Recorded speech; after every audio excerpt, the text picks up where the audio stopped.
एक रात मुझे अपनी ननद के कमरे से किसी गैर मर्द की आवाज सुनाई दी। मैंने घबराकर शौहर को उठाया कि अपनी बदकार बहन को देखो। शौहर ने जब गुस्से से नंद के कमरे का दरवाजा खोला तो अंदर नंद तहज्जुद पढ़ रही थी। फिर मेरे शौहर ने मुझे खूब मारा और बोला, आइंदा मेरी पाक दामन बहन पर इल्जाम लगाया तो तलाक दे दूंगा। अगली रात ननद के कमरे से फिर से गैर मर्द की आवाज आई। फिर मैंने अकेले ही छुप कर जब देखा तो मेरी तो जान निकल गई। ये देखकर रात 8 बजे के करीब मैं अपनी ननद राहीला के पांव दबाकर किचन की तरफ चल पड़ी थी। किचन में आकर मेरे बाजी राहीला के लिए चाय बनाई और इनके कमरे में देने चली गई। फिर किचन वगैरह समेट कर बाजी राहीला के कपड़े इस्त्री करके अलमारी में लटका दिए थे। अपने कमरे में जाते जाते मुझे 10 बज गए। राशिद भी सोने के लिए लेट चुके थे। एकदम ही मेरा दिल 100 करचियों में बट गया था। सारा दिन तो राशिद दफ्तर में होते थे, शाम गए लौटते थे, लेकिन तब मैं इन्हें वक्त ही नहीं दे पाती थी क्योंकि बाजी राहीला मगरिब की अजान के बाद चाय नमाज पर बैठ जाती थी। फिर हर छोटे से छोटे काम के लिए मुझे आवाज दिया करती। मुझे अपनी ननद के काम करके बड़ी खुशी होती थी। मैंने इनसे कह रखा था, आपको बिस्तर से कदम भी नीचे उतारने की जरूरत नहीं है। मेरी बात सुनकर मेरी ननद बड़ी खुश होती है और मुझे ढेरों दुआएं देती थी। मुझे दुआएं ही तो चाहिए थी। मेरी शादी को 3 साल हो चुके थे मगर अभी तक मेरी गोद हरी ना हो सकी। मेरी ननद बाजी राहीला बड़ी इबादत गुजार और नेक साहिया लड़की थी। राशिद कहते थे, बाजी राहीला की ना हर दुआ कबूल होती है, इसलिए तुम इनसे दुआ करवाया करो। और मैं इनकी बात सुनकर अक्सर बाजी राहीला से दुआ करवाती थी। हमारे पड़ोस में भी बाजी राहीला का बहुत दबदबा था। किसी का भी बच्चा बीमार होता वो इनसे ही दुआ करवाने आता था। राशिद ने भी कह रखा था कि अगर तुम मुझे खुश रखना चाहती हो ना तो तुम्हें बाजी राहीला को खुश रखना पड़ेगा। मैं सब कुछ बहुत अच्छे तरीके से लेकर चल रही थी मगर इन सब में मेरा और राशिद का रिश्ता बिल्कुल मुरझा कर रह गया था। मेरे दिन रात एक ही तरतीब से कर रहे थे जब हवास को झंझोर देने वाला एक वाकया पेश आया। इस वाकये ने मेरी जिंदगी यकसर बदल दी थी और मुझ पर यह राज भी खोल दिया था कि मुझे इस दुनिया में सबसे ज्यादा नफरत किस शख्स से है। मैं बाजी राहीला के पांव दबाकर कमरे में दाखिल हुई तो रात के 10 बज गए थे। मैं कुछ अरसे से बेख्वाबी के मर्ज में मुब्तला थी, इसलिए रात को नींद की दवा खाकर सोती थी। मैंने अपनी दवाइयों वाला डब्बा उठाया तो ये देखकर मैं तो परेशान ही रह गई कि इसमें तो मेरी नींद की दवा थी ही नहीं। मुझे शदीद कोफत होने लगी। आखिर पहाड़ जैसी लंबी रात में कैसे काटूंगी। राशिद सोने के लिए लेट गए थे। मैंने डरते डरते अपने शोहर को मुखातिब किया लेकिन इनकी तरफ से कोई जवाब ना आया। शायद सो चुके थे। कुछ ही लम्हों के बाद फिजा में इनके खराटे गूंजने लगे। मैं सारे दिन की थकी हुई थी इसलिए लेट गई, शायद नींद की देवी मेहरबान हो ही जाए। मगर ये भी मेरी खाम ख्याली ही साबित हुई। रात के 2 बज चुके थे। मैं आखिरकार तंग आकर उठ बैठी। मेरे सहन में बाजी राहीला का ख्याल था। वो अक्सर कहती थी कि वो तो सारी सारी रात इबादत में गुजार देती है। मैंने सोचा कि चलो इनके पास जाकर नींद का कोई वजीफा ही पूछ लेती हूँ। मेरी ननद बहुत ही अल्लाह वाली थी। इनकी जबान पर हर वक्त विर्द और वजीफे हुआ करते थे। मैं अपने कमरे से निकलकर जो ही इनके कमरे की जानिब बढ़ी तो किसी मर्द की आवाज ने मेरे बढ़ते कदम को रोक लिए थे। ये कैसे हो सकता था कि मेरी ननद के कमरे से मर्द की आवाज आए। मुझे लगा ये मेरा वहम होगा, इसलिए मैं जरा और आगे बढ़ी। तभी इस मर्द ने मेरी ननद राहीला का नाम पुकारा था। अब तो मुझे पक्का यकीन हो गया था कि यह आवाज मेरी ननद के कमरे से ही आ रही थी। मुझे अजीब सी खुशी हुई, ना जाने क्यों मगर मेरा मन एकदम से पुरसकून सा हो गया था। मैं उल्टे कदमों अपने कमरे में वापस आई और अपने शौहर राशिद को झंझोर डाला। वो भी बुखलाकर उठे। मैं बोली, राशिद जल्दी उठिए, बाजी राहीला के कमरे में कोई मर्द आया हुआ है, यकीनन इसने अपने किसी आशना को बुलाया होगा। राशिद एकदम गुस्से में आ गए और बोले, मैं तेरी जुबान खींच लूंगा। मेरी बहन के मुतालिक सोच समझकर अल्फाज इस्तेमाल करो। मैंने राशिद का हाथ पकड़ा और इन्हें बाहर की जानिब खींचा और कहा, एक बार मेरे साथ तो चलें, अपनी आंखों से देख लें सब कुछ। राशिद मुझे खा जाने वाली निगाहों से घूरता हुआ मेरे पीछे चल पड़ा था। मैंने एकदम से ही अपनी ननद के कमरे का दरवाजा खोल डाला ताकि इसे संभलने का भी मौका ना मिले। मैं और राशिद तो सामने देखकर शशतर रह गए। मेरी ननद चाय नमाज पर बैठी तहज्जुद पढ़ने में मसरूफ थी। बाजी राहीला ने सलाम फेर कर हम दोनों को सवालिया नजरों से देखा तो मैं घबरा गई। मैं बोली, राशिद के सर में दर्द है, ये आपसे दम करवाने आए हैं। राशिद खामोश ही रहा था। बाजी राहीला ने इसे अपने नजदीक आने का इशारा किया तो वो कमरे से बाहर निकल गया, जबकि मैं अपनी ननद के कमरे की हर शय को जांचती निगाहों से देख रही थी। आखिर वो मर्द कहाँ जा सकता है। मेरी ननद एकदम गुस्से से बोली, तुम अब जाओ भी यहाँ से, यहाँ खड़ी मेरा मुंह क्या तक रही हो। मेरी इबादत में खलल पड़ रहा है। मेरा दिल किया कि एक बार पूछ ही डालूं कि कौन सी इबादत और कहाँ की इबादत, मगर मुझे शादी के पहले दिन से ही बाजी राहीला ने डरा कर रखा था। इससे कुछ भी पूछने की हिम्मत ना हुई। मैं डरते डरते अपने कमरे में दाखिल हुई तो राशिद ने मेरे मुंह पे कस के थप्पड़ थप्पड़ दे मारा। वो बोला, जी तो चाहता है कि तुम्हें अभी और इसी वक्त तलाक देकर घर से निकाल दूं, मगर तुम्हें मैं फकत एक मौका इसलिए दे रहा हूं क्योंकि तुम मेरी बाची राहीला की पसंद हो। लेकिन आज के बाद अगर तुमने अपनी जबान से ऐसी कोई बेहुदा बात निकाली तो मैं तुम्हें तलाक देने में एक पल भी नहीं लगाऊंगा। समझी तुम? मैं सहम कर रह गई। राशिद एक बार फिर सोने के लिए लेट चुका था, जबकि मैं कमरे के कोने में दबकी बैठी आंसू बहाए चली जा रही थी। मुझे आज बाची राहीला पर बहुत गुस्सा आ रहा था। मेरी शादीशुदा जिंदगी बस इनके इर्द गिर्द ही घूमती आई थी। मेरे लिए राशिद का रिश्ता बाची राहीला ही लेकर आई थी। इन्होंने खुद को एक बड़ी सी चादर में छुपा रखा था। आंखें नीचे किए वो खुशगुफ्तार सी नरम मिजाज सी लड़की हमारे दिल में घर कर गई थी। अम्मी अबू को तो ये रिश्ता दिल व जान से पसंद आया था, इसलिए इन्होंने हाँ कर दी। अम्मी भी बोली, ना सास है ना ससुर, एक ननद है वो भी अल्लाह वाली, वो तो सारा सारा दिन इबादत करती रहती है। तुम अगर अपनी ननद को बेड पर बिठा कर भी खिलाओ ना तब भी कम ही होगा। वो अल्लाह वाली है, कभी इसकी दिल आजारी ना करना, हमेशा अदब से पेश आना, शायद इसके दिल से निकली दुआ तुम्हारी जिंदगी बदल दे। मेरे अम्मी की बात को पल्लू से बांध लिया था। शादी की रात राशिद ने मुझे मुंह दिखाई की जगह हजारों नसीहतें की थी। मेरी बहन राहीला मेरे लिए मेरी माँ की तरह है, अगर तुम इनको खुश रखोगी ना तो समझो मैं तुमसे बहुत खुश रहूंगा। राशिद के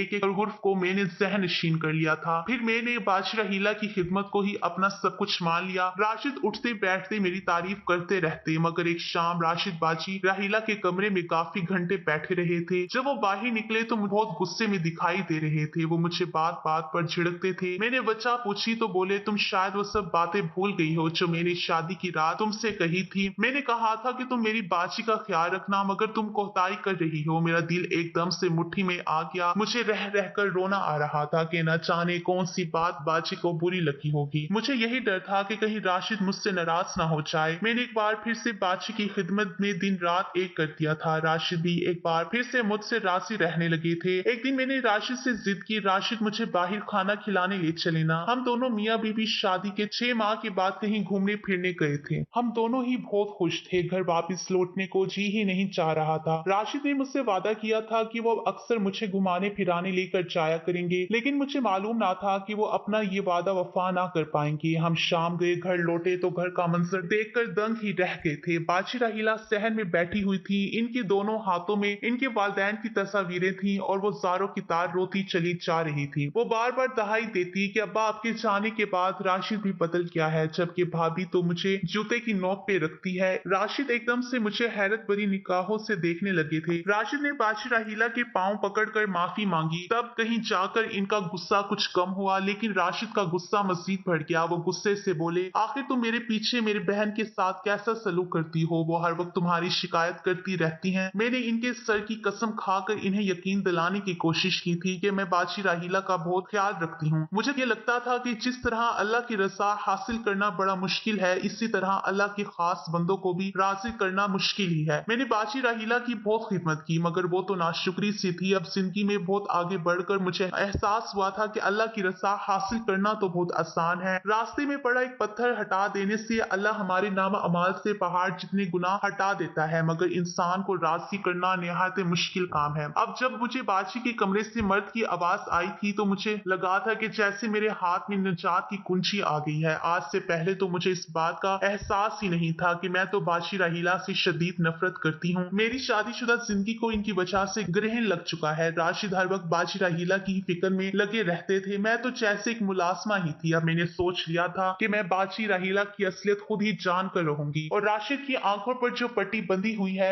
इसे उतार दूंगी। मैंने अपने आंसू पोंछ डाले और सोने के लिए लेट गई। सुबह राशिद का मिजाज बहुत बरहम था, जबकि मैं बिल्कुल पुरसकून हो गई थी। मामूल के मुताबिक अपने काम काज में मसरूफ थी तो एकदम से बाची मेरे पास आई और मुझे खा जाने वाली निगाहों से देखकर बोली, कल शब तुम मेरे कमरे में क्या लेने आई थी? मैं भी इनकी आंखों में आंखें डालकर बोली, कल रात मुझे आपके कमरे से किसी मर्द के बोलने की आवाज आ रही थी। मुझे बड़ी फिक्र हुई कि घर में कोई चोर ही ना घुस आया हो, इसलिए मैं राशिद को अपने साथ ले आई थी। बाची बोली, ला हौला वला कुव्वता, तुम्हें शर्म नहीं आई ऐसी बात सोचते हुए? मेरे कमरे में तो चोर नहीं आए, लगता है तुम्हारे दिल में चोर घुस आया है। इस चोर को मैं तुम्हारे दिल से कैसे निकालूंगी? तुम्हें तलाक दिलवा कर मैंने एक बार ही अगर राशिद को कह दिया ना कि वो तुम्हें तलाक दे दे तो वो मुझसे दूसरा सवाल भी नहीं करेगा और तुम्हारे हाथ में तलाक का परवाना थमा कर चलता करेगा। मैं तलाक की धमकी से सहम गई, इसलिए खामोश ही रही। मैं हर रात की तरह आज भी सारे काम मामूल के मुताबिक ही निपटा कर कमरे में दाखिल दाखिल हुई थी। राशिद हस्बे मामूल सो चुके थे। मैं भी लेट गई, जबकि मेरे कान अभी भी बाहर की जानिब ही लगे हुए थे। मैं हर आहट पर चौंक सी जाती थी। फिर जब रात का 1 बज गया तो मैं बड़ी हिम्मत करके दबे पांव उठकर कमरे से बाहर निकल आई थी। मेरे कदम बाजी के कमरे की जानिब बढ़ रहे थे। मैंने अपने कान इनके कमरे की खिड़की से लगा दिए। बाजी राहीला किसी से मुखातिब थी। वो कह रही थी, मैं बड़ी मुश्किल से दिन काटती हूँ। मुझे ये इंतजार होता है कि कब रात होगी और कब तुमसे मुलाकात होगी। फिर मर्द की आवाज मेरे कानों में पड़ी। वो बोला, राहीला मेरा भी यही हाल है, काश हम एक साथ रह सकते। मैं इतना ही सुनकर अपने कमरे में लौट आई थी। मेरा हर शक अब दूर हो चुका था। बाजी राहीला के किरदार में सचमुच झोल था। वो इबादत गुजार होने का महाज ड्रामा रिचाए बैठी थी। अब मैं बाजी राहीला का असली चेहरा राशिद को दिखाना चाहती थी, मगर ये काम दुनिया का मुश्किल तरीन काम लगता था, क्योंकि वो अपनी बहन पर अंधा इत्मीनान करता था। वो तो अपनी बहन को बुजुर्ग हस्ती माने बैठा था। सुबह हुई तो राशिद के चेहरे पर अब भी 12 बजे हुए थे। मैंने इनको मनाने की कोशिश की तो वो मान गई, मगर शिकवा करना ना भूले थे। वो बोले, तुम आइंदा कभी भी मेरी बहन के मुतालिक कोई गलत बात ना करना, मैं बर्दाश्त नहीं कर पाऊंगा। गुस्से में ऐसे ही तुम्हें तलाक दे बैठूंगा, फिर हम दोनों के हाथ पिछतावे के सिवा कुछ भी नहीं आएगा। तुम समझती क्यों नहीं मेरी बात। मैं इनकी बात सुनकर परेशान हो गई थी, लेकिन मैंने इनका ध्यान दूसरी तरफ लगा दिया। मैंने इनसे कहा, आज आप जल्दी ऑफिस से वापिस आ जाए ना, क्योंकि हमने डॉक्टर के पास जाना है। हम औलाद के लिए इलाज करवा रहे थे और कुछ रोज पहले ही डॉक्टर ने हमारे टेस्ट करवाए थे, जिसकी रिपोर्ट आज मिलनी थी। मैं शाम को तैयार होकर बैठ गई। राशिद जैसे ही आए, हम डॉक्टर के पास जाने के लिए घर से निकल गए। डॉक्टर ने हम दोनों को बड़े गौर से देखा, फिर बोले, आप लोग औलाद की खातिर इलाज क्यों करवा रहे हैं, जब आप औलाद चाहते ही नहीं। मैंने हैरत से डॉक्टर की जानिब देखकर पूछा, आप क्या कहना चाहते हैं। डॉक्टर बोले, आप दोनों की रिपोर्ट से पता चला है कि आप दोनों ही हमल रोकने की खातिर कोई दवा इस्तेमाल कर रहे हैं। हम दोनों के सर पर तो आसमान ही गिर पड़ा था। आखिर ये कैसे हो सकता था। मैंने राशिद को शक की निगाहों से देखा, जबकि वो मुझ पर शक किए बैठा था। वापसी का रास्ता हम दोनों ने ही बड़ी खामोशी से तय किया था। फिर मोहल्ले में दाखिल होते ही गाड़ी का पेट्रोल खत्म हो गया। राशिद मजीद गुस्से में आ गए। हम दोनों ही गाड़ी से निकलकर पैदल ही घर की जानिब चल पड़े थे। मेन गेट हमें खुला ही मिला था। हम दोनों घर में दाखिल हुए तो लॉन्च में बाजी की आवाज आई और हमारे कदम वहीं पे रुक गए। जल्दी करो, मैं सामान पैक कर चुकी हूँ। आज हम भागकर हमेशा हमेशा के लिए यहाँ से चले जाएंगे। फिर मर्द की आवाज आई, हाँ राहीला, इससे पहले कि तुम्हारा भाई वापस लौट आए, हम चलते हैं। राशिद की आंखों में खून उतर आया था। वो तकरीबन भागते हुए लॉन्च में दाखिल हुआ था। मैं भी इनके पीछे ही थी। राशिद ने लॉन्च में दाखिल होते ही इस मर्द को गिरबान से पकड़ लिया। इन्होंने मुक्कों और थप्पड़ों की बरसात कर दी थी, जबकि बाजी इस आदमी को बचाने की सरतोड़ कोशिश करती रही थी। फिर वो बोली, राशिद, तुम्हें अल्लाह का वास्ता है, 1 मिनट रुक कर मेरी बात तो सुन लो, इसको छोड़ दो, ये बेकसूर है। राशिद ने आगे बढ़कर बाजी को भी थप्पड़ दे मारा था। वो लड़खड़ा कर सोफे पर जाके गिर गई। मैं एकदम से घबरा गई थी कि आखिर ये हो क्या रहा है। एकदम से बाजी राहीला उठी और मेरे सामने हाथ जोड़कर बोली, मेरी बात सुनो, खुदा के वास्ते मुझे बोलने का मौका तो दो। एकदम मुझ पर शैतान हावी हो गया था। जी तो चाह रहा था कि मैं भी इन्हें धक्का दे दूं, मगर अल्लाह के नाम पर मैंने इनकी बात सुनने का फैसला किया था। वो बोली, आज से 5 साल पहले मेरी शादी उस्मान से हो गई थी। उस्मान की एक बहन भी थी जिसका नाम अलीना था, लेकिन अभी इसका रिश्ता कहीं तय नहीं पाया था। वो मुझे हर लिहाज से बड़ी अच्छी और सुलझी हुई लड़की लगी थी, इसलिए मैंने इसका रिश्ता राशिद से तय कर दिया था। मैं बाजी रहीला की बात सुनकर बेयकीनी से राशिद को देखती रह गई थी। मेरी ननद अपनी दास्तान सुनाती जा रही थी। अलीना की शादी राशिद से हो गई, मगर अलीना ने मेरा जीना हराम कर दिया था। वो घर आकर छोटी से छोटी बात भी उस्मान को बताती थी। उस्मान फिर मुझसे लड़ता झगड़ता था। मैंने राशिद को कई बार समझाया कि वो सुधर जाए, मेरी खातिर इस अलीना की नाज नखरे बर्दाश्त कर लिया करे, मगर न जाने इसके मन में क्या था। राशिद भी मुझसे लड़ता और कहता कि आपने मेरे साथ जुल्म किया है, अपने ससुराल में अपना मकाम बनाने के लिए अपनी ननद मेरे पल्लू से बांध दी है। मैं राशिद के आगे हाथ जोड़ती थी कि वो राह रास्त पर आ जाए। फिर एक दिन अलीना रोते हुए घर वापस आ गई। जब हमने इससे पूछा कि इससे हुआ क्या है, तो वो रोते हुए बोली कि मुझे राशिद ने तलाक दे दी है। हम सब पे तो जैसे आसमान ही गिर पड़ा था। उस्मान भी मुझसे बहुत लड़े। इस दिन के बाद हमारे घर में रोजाना झगड़े होने लगे थे। मेरे ससुराल वाले और मेरी ननद उस्मान के कान भरते रहते कि वो मुझे तलाक दे दे। उस्मान ने इनके दबाव में आकर मुझे तलाक दे दी थी, जो मेरा हंसता बसता घर राशिद की एक जरा सी गलती की वजह से उजड़ गया। मैं घर वापस लौट आई तो राशिद ने मुझसे रो रो कर माफिया मांगी, मगर मेरे दिल में राशिद के लिए नफरत भर चुकी थी। राशिद ने मुझे अपनी वालदा का दर्जा दे दिया था, मगर मैं इससे नफरत करने लगी थी। मैंने सोच रखा था कि मैं इन सब का बदला इससे लेकर ही रहूंगी। मैं उस्मान की याद में सारा सारा दिन तड़पती रहती, रात भर रोती रहती, फिर मैंने अल्लाह से लो लगा ली तो दिल को कुछ सुकून मिलने लगा। मैंने सोचा कि चलो मेरे साथ तो जो होना था हुआ और मैं राशिद का घर फिर से आबाद कर दूं। तब मैं इसका रिश्ता लेकर तुम्हारे घर गई। सब कुछ ठीक था मगर तुम्हारे आने के बाद उस्मान हर लम्हे मेरे हवास पर छाया रहने लगा। मैं जब जब तुम्हें और राशिद को एक साथ देखती मेरा दिल हसद की आग में जलने लगता था। इसलिए मैंने तुम्हारे साथ वो सब किया जिससे तुम आज ही साथ जाओ और राशिद को छोड़कर चली जाओ, मगर तुम बहुत ठीक निकली। फिर मैंने तुम दोनों के खाने में हमल रोकने के लिए दवा डालना शुरू कर दी और मैं इसमें कामयाब भी रही। शादी के 2 साल बाद भी तुम दोनों औलाद की नेमत से मरहूम हो। 4 माह पहले मुझे बाजार में उस्मान नजर आया था। वो मेरे पास भाग कर आया और मुझसे माफी तलाफी करने लगा था। मैंने इससे माफ कर दिया और यूं अब हर शब एक दूसरे से हम मिलने लगे थे। मेरे और उस्मान ने एक दूसरे के साथ शादी करने का इरादा कर लिया था, इसलिए मैं ये घर छोड़कर जा रही हूँ। हम तीनों ही सत्ते में आ चुके थे। बाजी रहीला ने तो मेरी जिंदगी में डाइन वाला किरदार अदा किया था। लॉन्च में छाई खामोशी को उस्मान ने ही तोड़ा था। वो बोला, राहीला अगर मैंने तुम्हें अपनाया होता तो तलाक ही क्यों देता। मैं तो बस तुम्हें जलील करना चाहता था जिस तरह तुम लोगों ने मेरी बहन को जलील किया था। और आज की बातें सुनने के बाद तो मैं तुम्हारे मुंह पर थूकना भी पसंद नहीं करूंगा। दोबारा शादी करके घर बसाना तो बड़ी दूर की बात है। इतना कहकर उस्मान आगे बढ़ गया था। बाची रहीला उस्मान के पीछे गेट तक गई। फिर राशिद ने बाची को कलाई से पकड़कर इनके कमरे में बंद कर दिया। वो हैरान थे क्या बहनें ऐसी भी होती हैं। इस वाकये के 3 दिन के बाद ही राशिद ने बाची का निकाह एक 60 साल बूढ़े से कर दिया। राशिद ने इनको रुखसत करते हुए कहा था, आज मेरा और तुम्हारा रिश्ता खत्म हो गया है। अपना घर बसा लो, इसमें तुम्हारी बेहतरी है। अगर तुम तलाक लेकर वापस आ गई तो मैं तुम्हें इस घर में नहीं रखूंगा। इस घर के दरवाजे तुम्हें बंद मिलेंगे। फिर राशिद ने मुझसे हाथ जोड़कर माफी मांग ली थी। मैंने भी दिल बड़ा करके इन्हें माफ कर दिया था। अल्लाह पाक ने मुझे 2 जुड़वा बेटों से भी नवाज दिया है। अब हमारी जिंदगी में खुशियां ही खुशियां हैं क्योंकि हमारे घर से बाची रहीला का मनहूस साया टल जो गया था। अगर आपको हमारी कहानी पसंद आई है तो इसे लाइक करें, शेयर करें और हमारे चैनल को सब्सक्राइब करें। अगली कहानी तक के लिए इजाजत।